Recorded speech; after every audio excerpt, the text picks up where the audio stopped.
to then become the president of Riders Black Men Unified. Read more about Nicholas DePass and Black Excellence by Jasmine White on WRRC-FM. Various players from the Metro 2020 was the 29th pick in the Women's National Basketball Association draft in 2020. She became the only Rider women's basketball player to be drafted to the WNBA. Johnson now plays for a professional team based out of France. Mervyn James played 3 seasons with the Bronx and left for England to play for the Surrey 89ers, emerging a standout player in the top-tier professional league in Britain. Taylor Langan, who only spent 1 season at Rider, left a big mark. After being recruited to Rider in the 8th grade but not taking the offer, she came to Rider for her 3rd season. In August 2025, Langan signed with a professional team in Croatia. Former Bronc Alan Powell, class of 2024, competed all 5 years of his eligibility and took 1 gap year before going overseas in the big leagues. Powell began playing for the Bosnian Premier League, but shared his struggles with living far away from home. Read more about Broncs playing basketball abroad in Benjamin Chenault and Samantha Clark's story on TheRiderNews.com.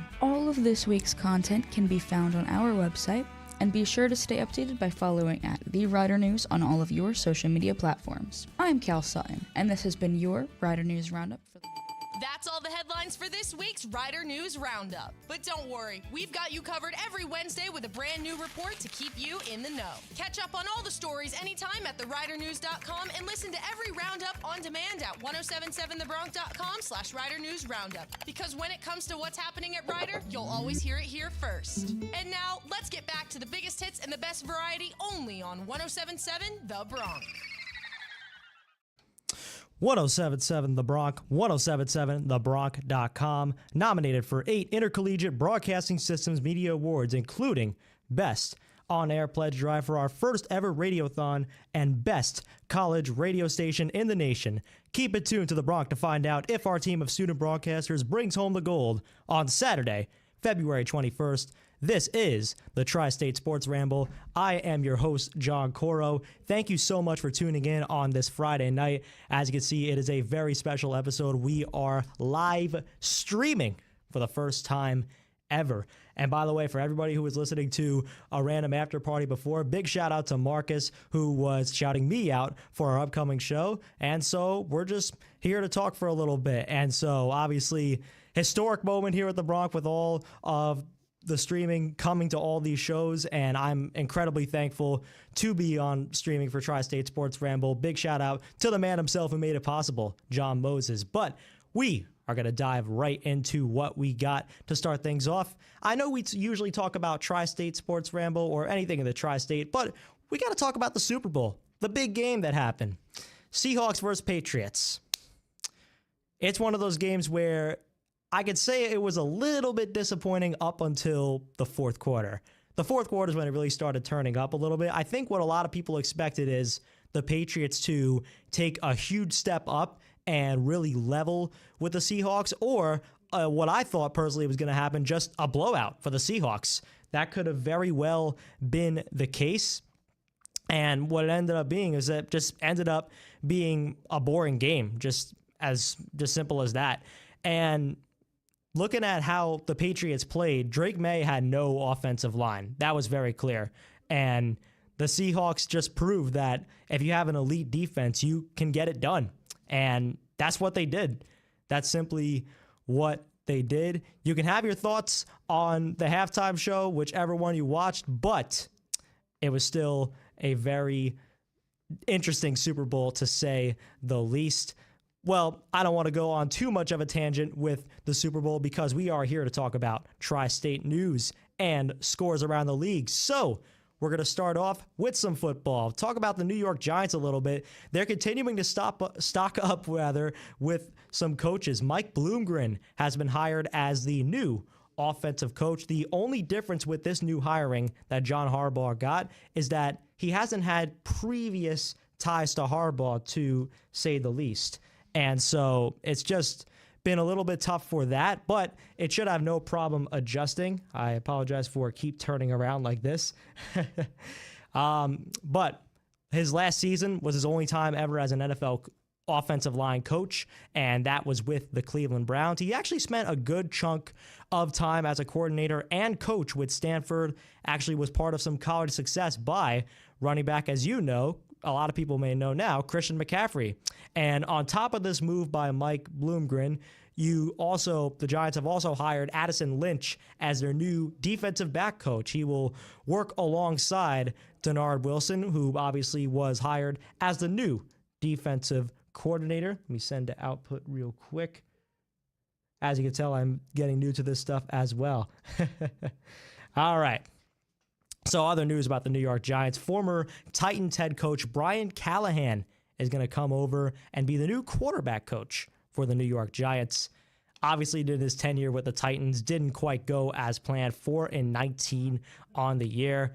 He was an offensive coordinator with the Cincinnati Bengals for 5 years beforehand, and as a matter of fact, he was also a part of that Cinderella story with the Cincinnati Bengals 2021-22 season. That was Joe Burrow's sophomore year, and the Cinderella Bengals took him to the Super Bowl. And you look at a game like that, they just wasn't quite fair for the Bengals, just simply for the fact that not only were they playing away from home, every team has to do that in the Super Bowl, but they were playing the Rams, and the Super Bowl was at LA that year. So, and they had a lot of Rams fans just there naturally. It's just as simple as that. And obviously, no effect on the weather, but that's for a different story. But previously, Callahan was a quarterback coach for the Broncos around the Peyton Manning era, and point being, he's been around town before, and he's been in the big games. And as a Giants fan, I'm not saying I am a Giants fan, but for any Giants fans listening or hearing about this news, they should be excited. They should definitely be excited. And this could be a big hiring for Jackson Dart. And actually today, going just a little flipping over to the defensive side of the ball, Charlie Bullen will actually stay as the linebacker coach for the New York Giants. Again, pretty solid move here. And he helped Brian Burns have a career high in sacks and obviously was a candidate for potentially Defensive Player of the Year. And that's impressive considering how the Giants performed as a whole this year. And he also took over well to basically run the defense when the defensive coordinator Shane Bowen was just kind of stepped down. Keep in mind, he was the interim at the time.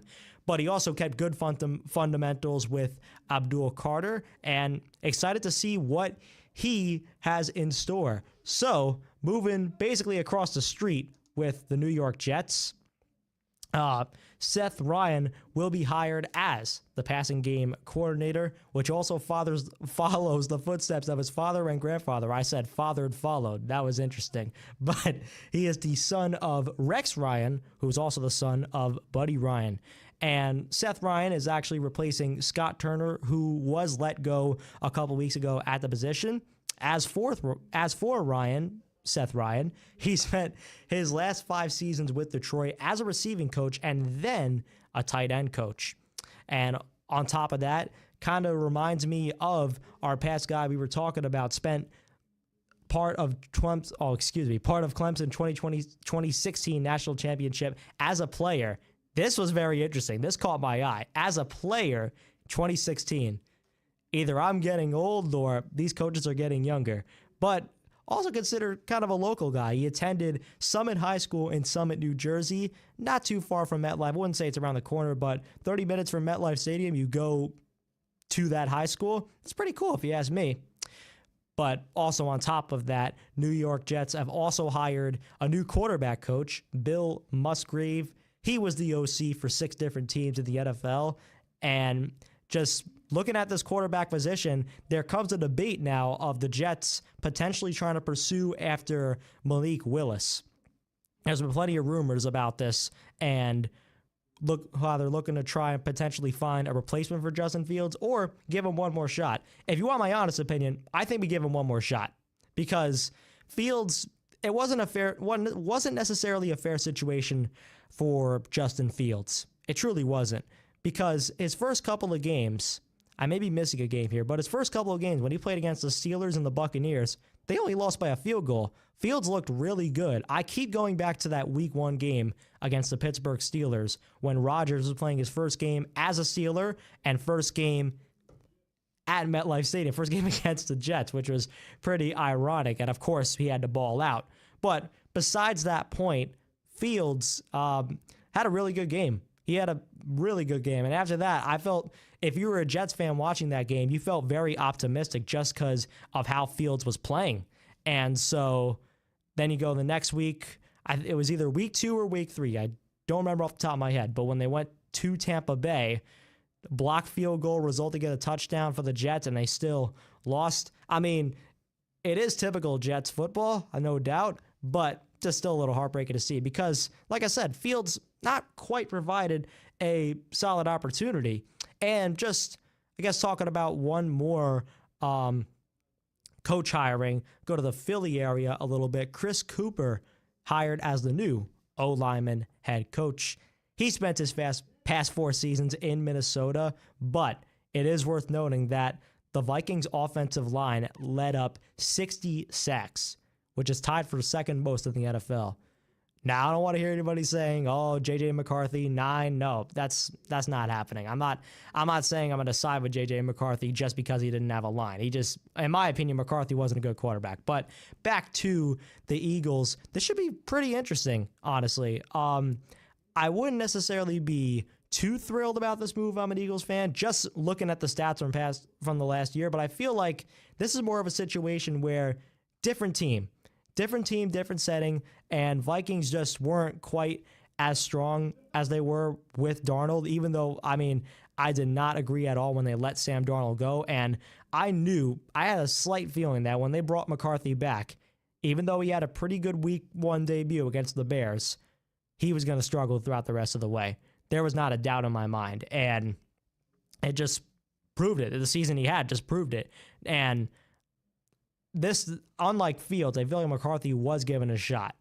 I mean, sure, he tore his ACL last year when he was supposed to be the rookie, but yet again, that paved the way for Sam Darnold to have a good year. And then if it wasn't for that, he wouldn't have got acquired by the Seahawks. And if it wasn't for that, they may not have just won Super Bowl 60.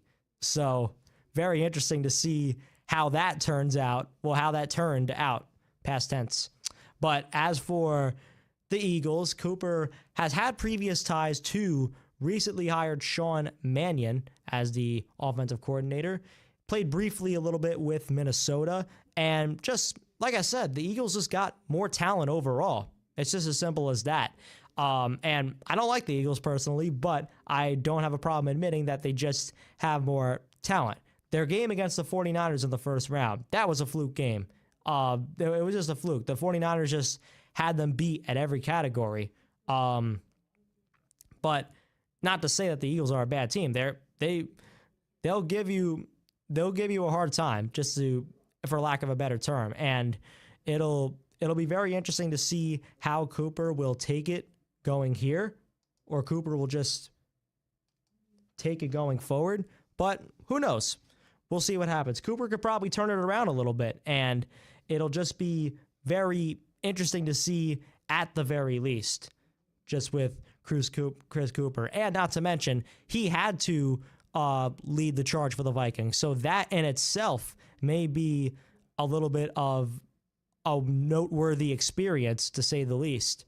And so, like I said, that's something to take note of. And so I feel that the Eagles can definitely build off of that a little bit. These other hirings, though, with the Giants and Jets, I feel that at this point, you're kind of, I'm not necessarily saying throwing all caution into the wind, but at this point, you got nothing to lose, because the Eagles are in a different situation where the window is slightly closing a little bit. I know they won the Super Bowl last year, but to be fair, a lot of Eagles fans here at Rider University were saying the same thing, and I agree. This year reminded them of 2023 when they started off red hot and then just fell off a cliff. Just as simple as that. But as for the Giants and the Jets, it's no harm, no foul, whoever you get. So maybe I'm going a little too hard on their hirings in my perspective, but I think personally they could do a really good job in that category. Because like I said, it doesn't matter who you have as quarterback, you just have to get it done. And like I said, I feel that if you do get Malik Willis as part of the New York Jets, that would definitely be huge. I think because you saw how well Willis could take over for Jordan Love whenever he got injured on the Packers. And there were times where people didn't mind Willis on the Packers. In fact, every time Willis took the loss on Green Bay, it was just the defense had a complete meltdown. Remember, toward the back end of the season, I believe it was week 16, week 17, Ravens came to Lambeau Field. Willis led a charge. He had a couple of rushing touchdowns, put 24 points on the board, but it just so happened that the Green Bay defense fell apart and allowed Derrick Henry to rush for 3 touchdowns, maybe even 4. They lost by a lot, 41-24, and that was just something not something good to note for. So, point being, with all that, I think the Eagles got a better shot at just where they're at in the season. Whereas with the Giants and the Jets, it could either go one way or it could either go another. Hey, my name tag worked. Just tested out a little things. As I said before, first time ever streaming. So I'm just testing things out a little bit. Hey, it happened again. I love this. I love this already. But yeah, it's just very interesting to see what they do going forward. That's with the Giants, Jets, and Eagles combined. But we are going to dive into the NBA and a little bit of Olympic action in the NHL men's hockey. But before that, we are going to take a quick step aside. Mark your calendars. 107.7 The Bronx Excellent Head Hunt is on its way. Join us on the Campus Mall on Tuesday, March 31st at 11 a.m. to experience the event the Bronx won Best Giveaway for at the 2025 IBS Media Awards. Do not forget, there are 10,000 eggs, 20,000 pieces of candy, and a chance to win so many cool prizes, including our biggest and most iconic prize, a 3 or 4 night Royal Caribbean cruise for 2 to the Bahamas, provided by Josh Harry Travel. For more details, including a list of other activities and bites to eat, go to 1077thebronx.com/egg hunt. We'll be back with more of the Tri-State Sports Ramble after these underwriting announcements on the Princeton Review's number 18 ranked best college radio station, 1077 The Bronx. This past October, our 1077 The Bronx exec staff got glammed up and took a trip to the Edison Ballroom in New York City for one of radio's biggest nights, the National Association of Broadcasters Marconi Radio Awards. Because once again, we were nominated for College Radio Station of the Year. 1077 The Bronx has been nominated 5 times in the past 6 years for the most prestigious award in college radio. And this year, in 2025, we proudly represented Rider University on the national stage once again. Sure, we didn't take home the trophy this time. Whoa, calm down. Being recognized among the best college stations in the country? That's a win in our book. From our amazing student broadcasters to our incredible listeners, we couldn't have done it without you. So here's to more shows, more memories, and maybe that Marconi next year. Hey guys, it's me, Ellis Foreman, production director for 1077 The Bronx, host of Wake Up Rider weekdays 8 to 10 a.m. and vocalizer lyrologist. I'm here to tell you, yes you, that 1077 The Bronx WRRC-FM has been ranked the 18th best college radio station in the country by the Princeton Review. This is the 3rd year we've been ranked as a top 20 college radio station in America by Rider students and our listeners around the country and the world. And we want to thank you for your continued support and promise that we will continue to give you the biggest hits and the best variety. Jeez, it sounds like I'm running for president. Wait a minute, I have an idea. Oh my God, bro. Oh, hell no, man. 1077 The Bronx campus traditions are underwritten in part by Rider Dining Services. Rider Dining is taking it up a notch in 2026. Their New Year's resolution is all new menu items at your favorite campus dining spots. Muller's Pub is featuring new bites for the new year. Chicken and veggie pot stickers, spicy jalapeno poppers, mac and cheese, cauliflower, and something bigger. Now available at Muller's Pub, snack platters. This shareable appetizer features wings, mozzarella sticks, pretzel bites, french fries, and 2 cans of soda, all for $20. But wait, Rider Dining has something even more delicious. You asked for it and now they're serving breakfast for you. Begin every morning with the market's new hot breakfast bagel sandwiches, egg, bacon, and cheese, sausage, egg, and cheese, or go simple with egg and cheese. Even better, warm up their new vegetarian miso and chicken shoyu ramen bowls, served hot at the food lockers. Find more delicious events through the Dine on Campus app, or by following Rider Dining on Instagram at Rider_eats. Once upon a time, a narrator was compelled to introduce a one-of-a-kind pet health show specifically designed for you. Every Saturday at 10 a.m., catch up on Monday too, 1077 The Bronx brings your pet matters into view. We have Dr. Tequiwa with plenty of pet tips to spare. made for pet owners just like you from Progressive Veterinary Care. Tune in to Your Pet Matters on Saturday at 10 when it airs. Dr. T and his team of experts are always ready to share, keeping your pets happy and healthy like we know you always do. Your Pet Matters on 107.7 The Bronx has got you. Your Pet Matters is underwritten by Progressive Veterinary Care, located at 390 County Road in Skillman, New Jersey. 107.7 The Bronx Jersey Fresh segment is underwritten in part by the Trenton Farmers Market. Voted the area's #1 and most beloved year-round indoor market, winter is never a match for the Trenton Farmers Market. Fully heated and always dry inside, the market is open all winter Thursday to Saturday from 9 a.m. to 6 p.m. and Sundays 9 a.m. to 3 p.m. Shop the market for fresh produce, meats, poultry, and cheeses, plus baked goods, groceries, and other essentials. Shop fresh and eat fresh at the Trenton Farmers Market. Dine in or take home delicious barbecue, Amish chicken and pork favorites, hoagies and sandwiches, and Polish delicacies. Enjoy more savory eats from new market faves, Market Street Taqueria, the Pied Piper, and Ray's Market Cafe. You're never left out in the cold with the market's annual winter pop-up, happening now. Explore a wide variety of artists, makers, and crafters with tables of jewelry, body care products, and more. If you're interested in selling at the market, email the tfm@gmail.com. The Trenton Farmers Market, 960 Spruce Street, Lawrence. Open Thursday through Sunday all winter. Follow the Farmers Market on Facebook and Instagram. Programming on 107.7 The Bronx and 107.7 The Bronx Retro is underwritten in part by The Net Will Appear, February 3rd to 22nd. At Bristol Riverside Theater. Bernard just wants to sit on his roof to enjoy a drink and some peace and quiet. When his spunky 9-year-old neighbor, Rory, discovers him out there, peace and quiet are the last things on her mind. As their unexpected friendship unfolds, these two eccentric souls, one young and full of wonder, the other older and longing for solitude, learn from each other in ways they never expected. Filled with humor, heart, and moments of deep connection, this touching story reminds us that friendships can blossom in the most unlikely places. Funny, heartfelt, and sweet. Get your tickets to see The Net Will Appear February 3rd to 22nd at Bristol Riverside Theater.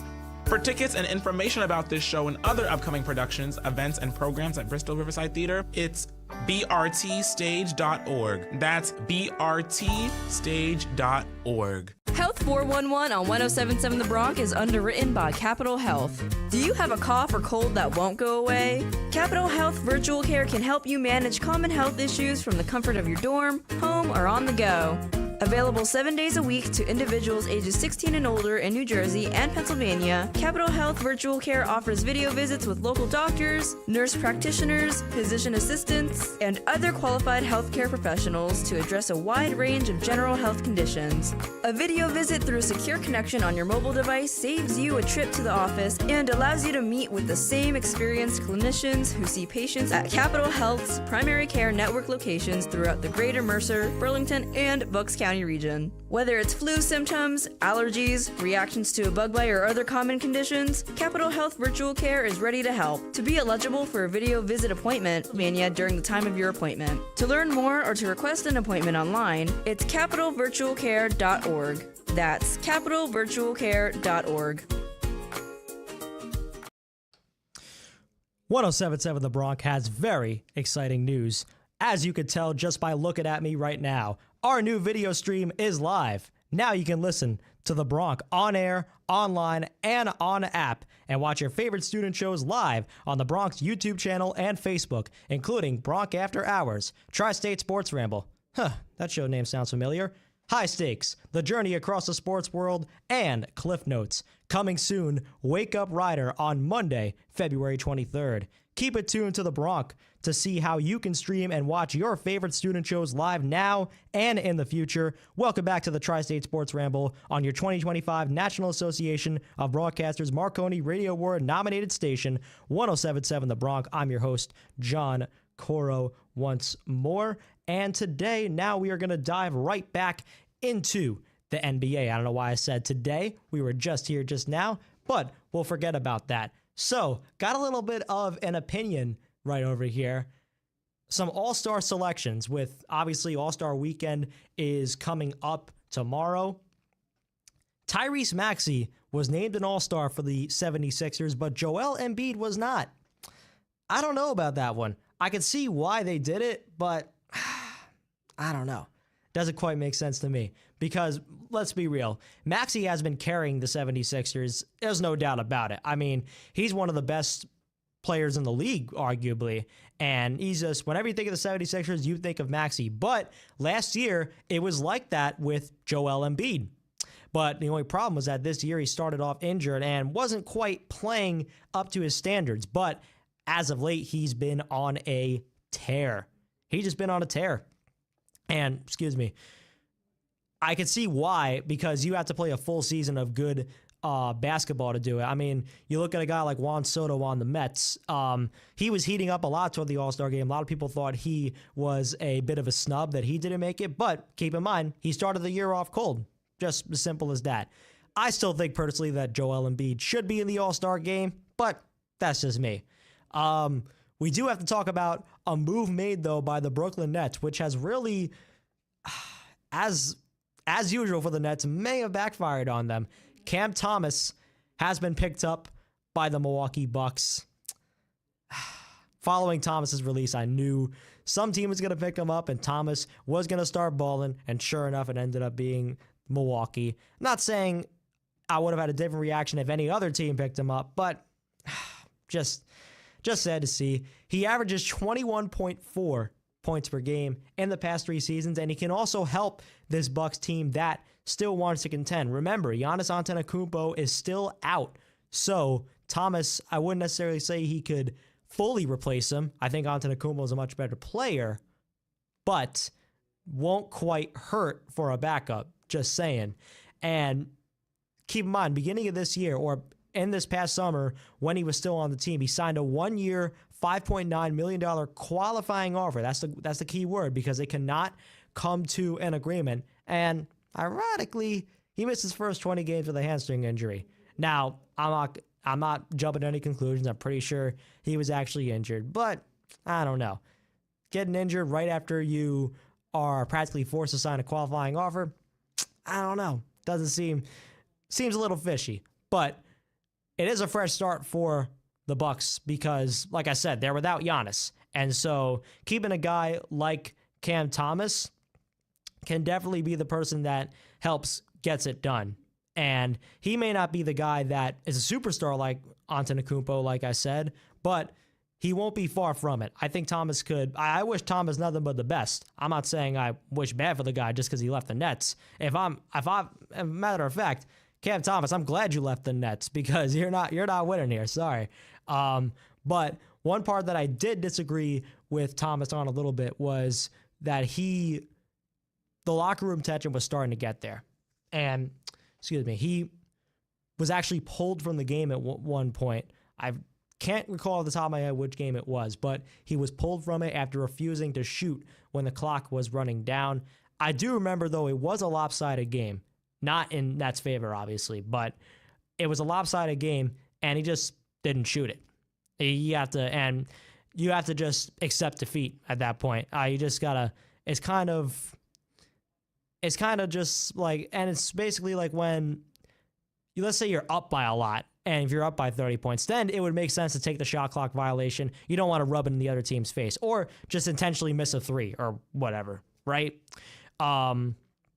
And that only goes for like the final minute or final 2 minutes. I'm not saying you do that in the first quarter if you jump out to that big of a lead. Like, here, get back in it. But that's not the case. So locker room tension was there for Cam Thomas and just ultimately wouldn't work out. Just simple as that. Moving on to the Knicks, though, some news around them. Jeremy Sochan signed with them recently after clearing waivers. Keep in mind, on Wednesday, he was released by the San Antonio Spurs. He was the 9th pick of the 2022 draft, and he practically had the defense on lockdown for San Antonio until the new kid on the block, the new rookie, Carter Bryant, kind of took his role. That's not a good way to phrase it, but he just performed better than him. And I'm pretty sure Sachin was fine with that. I'm just saying that it was just tough that he got released ultimately. Either way, it should provide some buzz to the Knicks because in New York's perspective, the Knicks' perspective, the time to get it done is now. I mean, the stove won't get any hotter than this. If the stove gets any more hotter, you're going to burn it. It's just you have to get it done now. And I feel like this move will provide some buzz to the Knicks, like I said. I'm not saying Sochan will be as heavy of an impact player as their recent acquirement or a couple days ago. No, a few days ago, more like 4 or 5, of Jose Alvarado. I wouldn't say he wouldn't play that big of an impact on it, but it wouldn't help. Just kind of bolstering up a little bit, because the Knicks, the thing the Knicks have to avoid is not play. One of the things with the New York Knicks is that when there's certain teams that they play that are so-so, and they make it a game. It's weird. They make it a ball game, a game that should not be close, but other teams, they just wipe the floor with them. It's kind of interesting to see. Kind of reminds me of the New York Yankees of baseball, but do not get me started on that, because I will be here for quite some time, and we only got about 26 minutes till I have to go.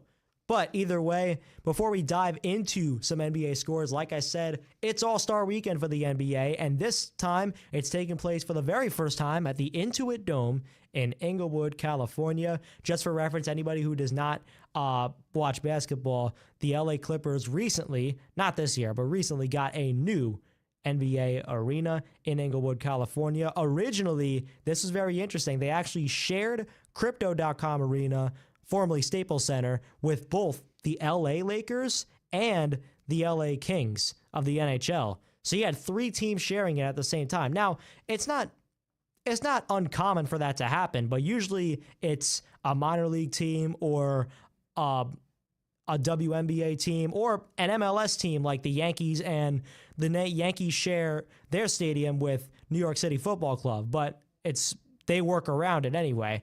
But that was interesting. 3 professional teams, and I'll tell you what, stadium workers, I can imagine the amount of work they have to put into that.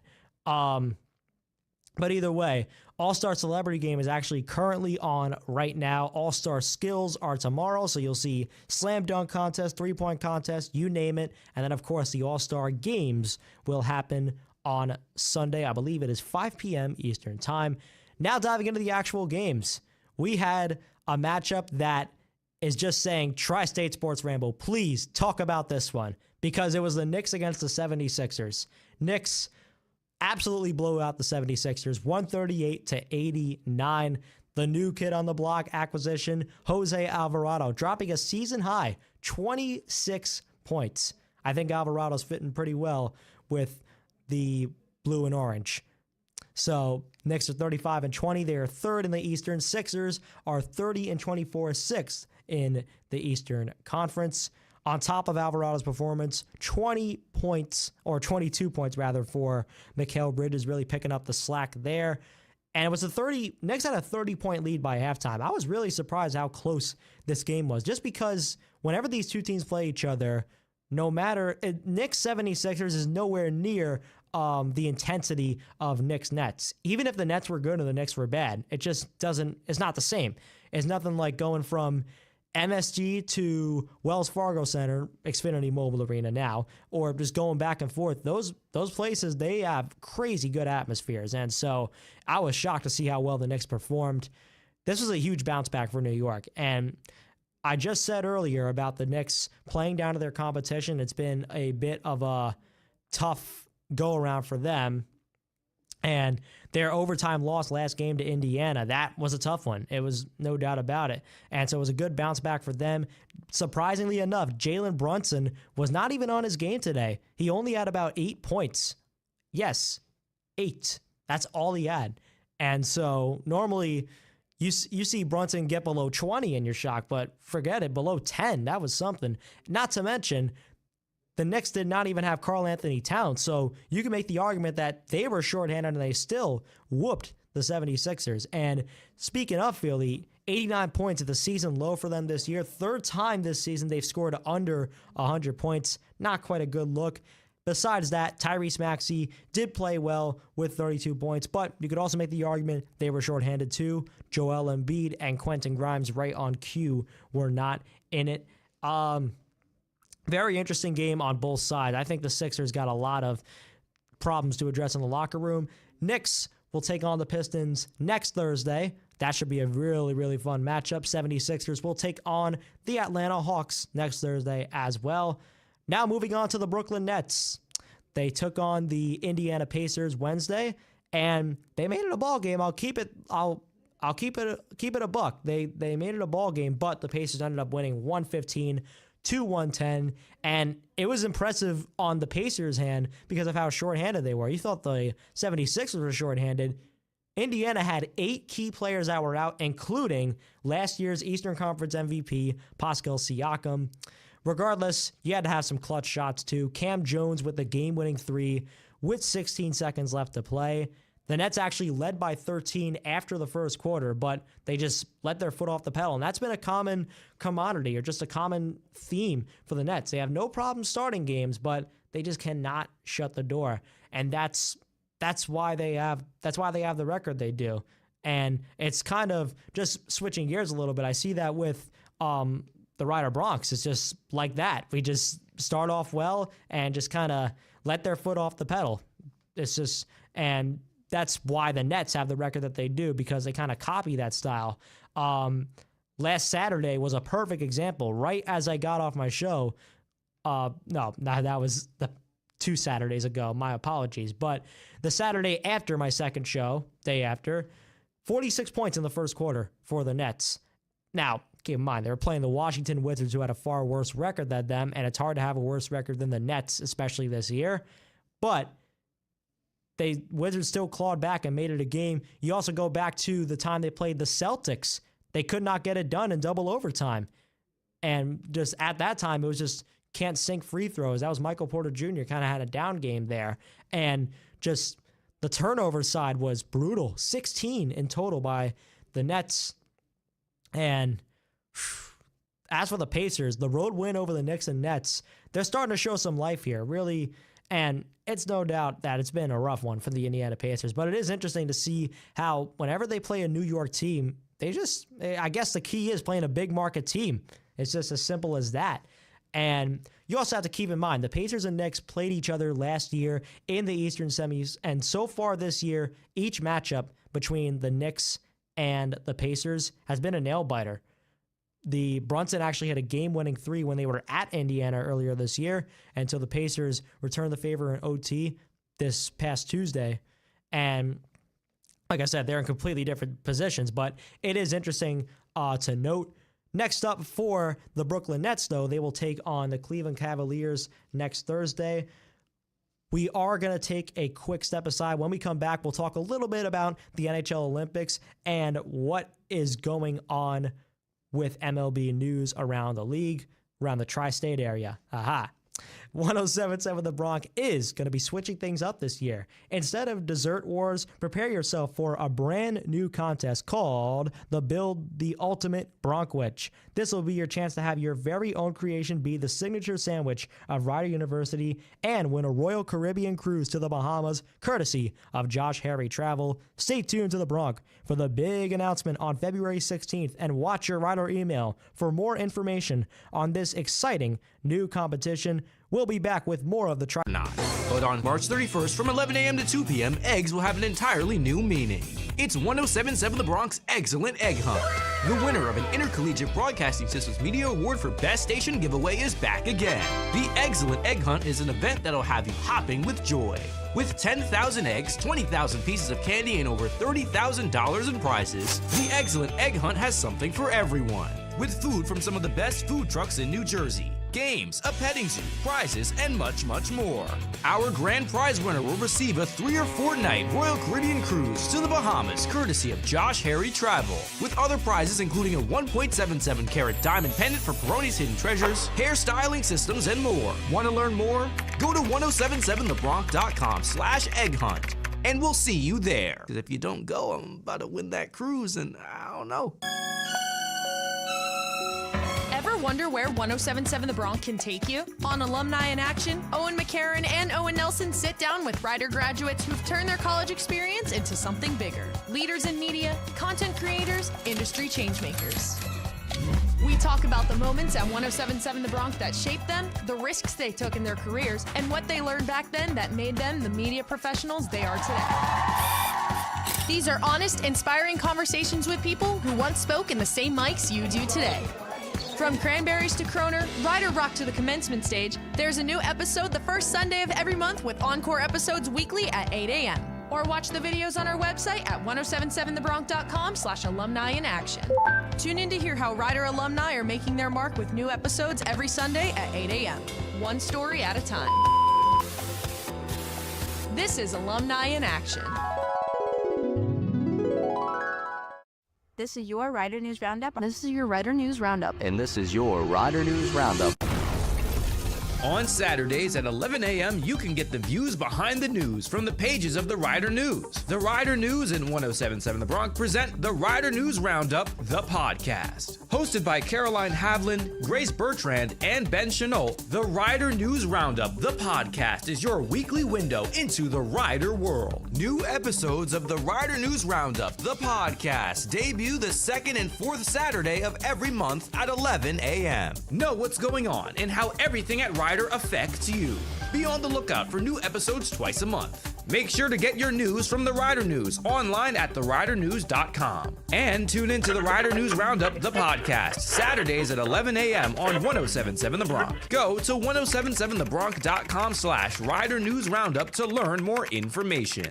Mental Fitness on 1077 The Bronx is underwritten in part by LADA, the Lawrence Alcohol and Drug Alliance. Help your local community thrive drug and alcohol free with LADA, a nonprofit organization designed to educate, aid, and bring awareness to prevent the use of dangerous substances. Whether it's your children, a friend, a loved one, or a neighbor, LADA has qualified leaders to help anyone and everyone feel like themselves. LADA's mission provides you and all of your community members with the necessary resources, training, and education through a variety of programs to prevent the misuse of drugs and alcohol in the town we proudly call home. The Lawrenceville Drug and Alcohol Alliance also provides peer leadership groups for both Lawrence High School and Rider University students, and hosts community events for area residents to enjoy and learn more about the negative impacts drugs and alcohol can have on you and your well-being. For more information on how you can get involved, LADA's mission statement, their many resources, and a calendar of events and meetings, visit lawrencetwp.com/Alcohol Drug Alliance.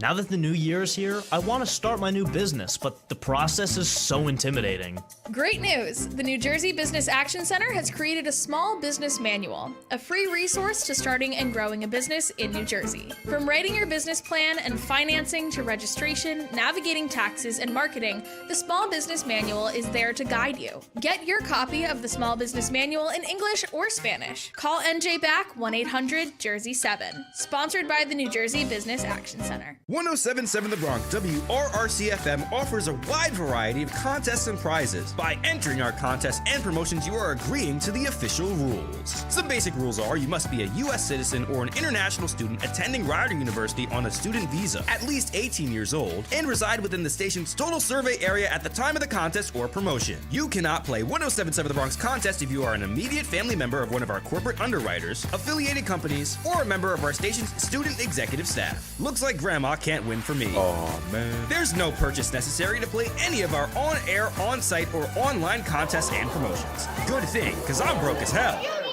Prizes are restricted to one prize per household within a 30-day period. Additional rules may apply. Rules are rules. Go to 1077thebronx.com and click on the contest tab for more rules and information, or stop by our studios, room 207 on the second floor, Fine Arts at Rider University, 2083 Lawrenceville Road, Lawrenceville, New Jersey. Monday through Friday, 8:30 a.m. to 5 p.m. If you come by after midnight, please bring pizza. They haven't fed me in 17 years.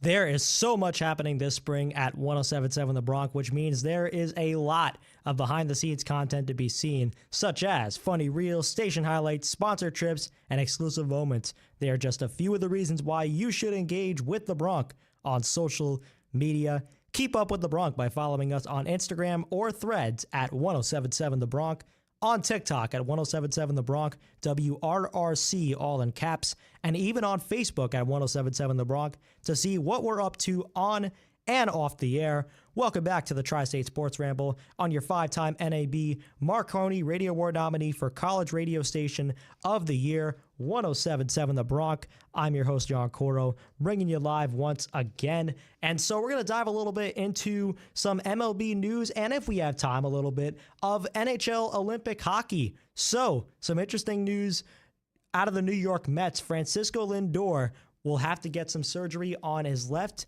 haymate. I believe I'm saying that correctly. But he has to get it. However, I'm making it very clear that Carlos Mendoza, the manager of the New York Mets, said that he is very optimistic that he will be ready for opening day. This was not the case for other said athletes around the MLB, like Jackson Holliday or Corbin Carroll. They will not be ready, and so the Orioles and Diamondbacks, respectively, will be shorthanded. It could take longer, though, for Lindor to get back to his usual form and gain back what he once was on the Mets. I'm not saying he'll decline, but it'll just take him a little bit to get up to speed. So if he starts a little cold to start the year, especially if he starts on opening day, I'd say Mets fans, just give him time. He'll be okay. But for the backup plan, if he does not make it, then they'll actually lean away from moving Bo Bichette to shortstop position because they want to keep him at third base. They'll try to get somebody else to play that shortstop position, possibly Marcus Semien. It's been a while since he played the position, but who says he cannot go back there? But they're very dedicated to keeping Bo Bichette at third base. They don't want him to get a single rep at shortstop. Why? Who knows? But other news around the New York Mets, outfielder MJ Melendez agreeing to a one-year deal worth $1.5 million. The key word here is big league deal. Why? Because he spent the majority of last season in the minors. Melendez has just yet to reach his full potential. He's got a big power and throwing arms in his first 3 seasons. And in fact, the only big moment was the home run that he hit in the 2024 American League Division Series against the Yankees. And I was at that game. Shout out to Dad who took me to that one. Love you, Dad. Thank you for tuning in if you are listening right now or watching right now. But yeah, that was one of his iconic moments, ironically. He could also play outfield and catcher. He's very versatile in that category. And not to mention, the Mets have an historic reputation for developing players very well. I mean, look at 2024. That's a perfect example for it. End of 2023 at the trade deadline, they're trading away everybody. At one point, it was Verlander who went at the deadline. And so rebuild. That's what 2024 looked like. And then all of a sudden you got Mark Vientos hitting the cover off the ball, Alvarez, and it was a very interesting year for the New York Mets. So they're known to develop players very well. So I think Melendez can definitely reach his potential in blue pinstripes. Met blue pinstripes, not Yankee pinstripes. Huge difference. But he has a high rate of hard hit balls. He can do some damage, and it has a big impact for the Mets. It really does. And it'd be very interesting to see how he goes about his business. But also other news with the Mets, a little bit more minor here, but Brian Hudson has also been acquired from the White Sox. He is a left-handed reliever, actually had a 1.73 ERA in 2024 with the Brew Crew, so he was on lockdown. But then next year, just kind of struggled, and the Brewers gave him the boot. They DFA'd him right at the trade deadline, designated for assignment for anybody who doesn't know what that means, but that's what happened, and didn't even trade him to a team. And either way, he was picked up by the White Sox eventually. So I guess you can't consider it a trade because of the little time in between, but regardless, the bullpen is very competitive for the Mets in spring trading, and they're looking to solve the Rubik's Cube of one common theme that's been with the New York Mets, their bullpen. It has not been good. And now you don't have Edwin Diaz anymore. You got Devin Williams, you got Luke Weaver, but it would be very funny to see Devin Williams just be lights out all of a sudden because that's just luck of the Yankees. But we'll see. Because if Williams performs how he did majority of 2025 and same with Weaver second half of 2025, then I don't know, Mets are in for something. And it's not anything good. And one more little minor news for the Mets. Juan Soto will actually be making the switch from right to left field. This one makes a lot of sense. And it may be like, okay, he's played left field plenty of times before. You've seen him do it Nationals, Padres, Yankees. But you got to keep in mind, in his only year with the Yankees and his first year with the Mets in right field, Juan Soto was a train wreck. He couldn't field. He just simply could not field. He had a great arm, no doubt about it, and he had the cover off the ball. I mean, his season with the Yankees, as much as I don't like Soto, that unbelievable season, MVP caliber. After all, Soto will be playing left field for the Dominican Republic in the upcoming World Baseball Classic next month. I am so excited for that. I'm really excited for that. But it makes sense why the Mets are doing this, moving him to left field. A couple moves made by the Yankees. Max Schumann has been traded in exchange for minor leaguer Luis Burgos. And Schumann, utility player on the Athletics, was really a part of the transition from the A's to Sacramento. Kind of played, I believe he debuted the last year that they were at the Coliseum and is a part of the Sacramento A's, hypothetically, before they moved to Vegas. But he will not be a part of them, at least for the moment, because he is coming to the Bronx. And he could be a solid bat. He can prove an additional bench choice for Aaron Boone. The only problem is that he batted 197 just over 100 games last year. So, point being, bench player. He'll be a good guy to have you pinch hit. For a starter, I don't know. I give him a shot, but it just wouldn't quite play out. There's also some rumors with the Yankees that Jason Dominguez may start his season in Triple-A. That's very interesting because, and it does make sense if that happens, because his playing time, although I might not agree with it, his playing time faltered last year. And I will say he's gotten a little better with his defensive struggles in left field, but there's a reason why Dominguez did not play a lot. He just couldn't produce. The Martian, I don't know. I'm close to calling the Martian a bust, man. I'm sorry. But you also have to keep in mind, last time you were on the show, I talked about Paul Goldschmidt coming back to the Yankees. He's back. Oswaldo Cabrera, Ozzy, is finally back. He had a gruesome injury against the Mariners last year, so I'm really glad he's going to get back on the field. And you also have to keep in mind, can Trent Grisham do it again? I mean, Brian Cashman thinks it's worth it throwing $22 million at Grisham for 1 year, so you better have a 40 home run season. Otherwise you overpaid for him. But that's a whole other tangent for a different day. Couple moves made by the Phillies. We got to talk about the big dog. Nick Castellanos has been released, and he was just simply told not to report to spring training. That was interesting. He had 1 year and $20 million left on his contract. Second worst defense in right field. Now, there were a lot of clubhouse tensions. Castellanos just struggled at the plate. And there was an admission of Nick Castellanos that came out just recently, and I was reading it before I came to the studio tonight. It's hilarious because, and this is no rumor, he admitted it in a letter that he wrote when he was saying that he was out, like he was just saying his farewells. When he got benched for a defensive replacement in a game in June, he admitted that he went into the clubhouse and brought a beer back into the dugout. He brought a beer back into the dugout. Did he drink it? I don't know. Who's to tell? But that is absolutely hilarious. And ironically, from that point, he just simply declined. I think it would have been even more funnier if he just continued to, or just started hitting the cover off the ball, because then it's doing the trick. But that was hilarious. That was absolutely hilarious. And also, for Philly fans, once you saw that they got Adolis Garcia, you knew that his time was eventually coming up. So it wasn't necessarily a surprise, but you just kind of saw it coming. And also, Philly starting pitcher Zach Wheeler, keep in mind he got injured in August for the remainder of the season. He will not be ready, unlikely be ready for opening day. 2025, he actually had a blood clot in his right shoulder. Now, the starting five, it's important to note, the starting five in the playoffs for the Phillies was not necessarily the problem for why they got eliminated. It was the bullpen. And no, it wasn't just that comebacker that the pitcher threw away, even though it was a pretty bad error.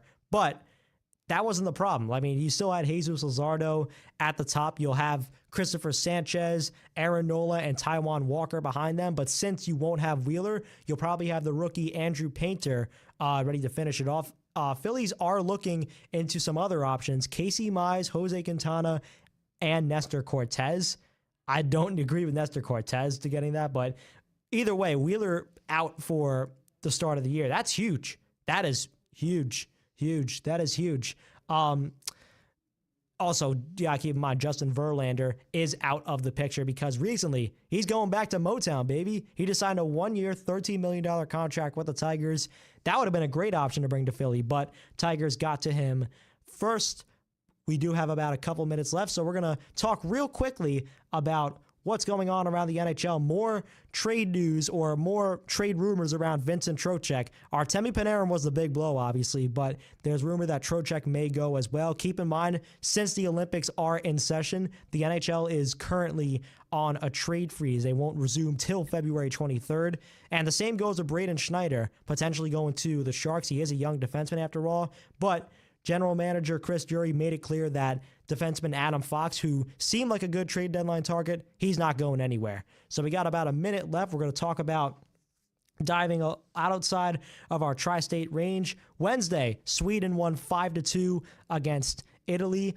Mika Zibanejad, one of our tri-state Warriors, scored in the third. Big insurance marker, wrist shot through traffic, and that's how they got the win. Slovakia with a 4-1 win over Finland. On Thursday, Switzerland with a 4-0 victory. Timo Meier, couple goals from the Devils. Canada, 5-0 win over the Czech Republic. How about Bo Horvat getting one of the goals in the action? USA winning 5-1. How ironic. Brady and Matthew Tkachuk opening the scoring. And the former Islander Brock Nelson scoring twice in the second period. Love to see it. Germany with a 3-1 win over Denmark. And then you got Friday, 4-1 win for Finland today over Sweden. Slovakia, 3-2 win over Philly, or Italy, check that. Czech Republic, 6-3 over France. Canada with a 5-1 win over Switzerland. So that'll just about wrap up our time here. We're going a little bit past our time here, but I don't think there's anybody after me. We'll talk real quickly about what is happening. 12 teams are divided into 3 groups in the Olympics, A, B, and C. The top 4 teams get the bye to the quarterfinals, top group seeds plus the best second place seed.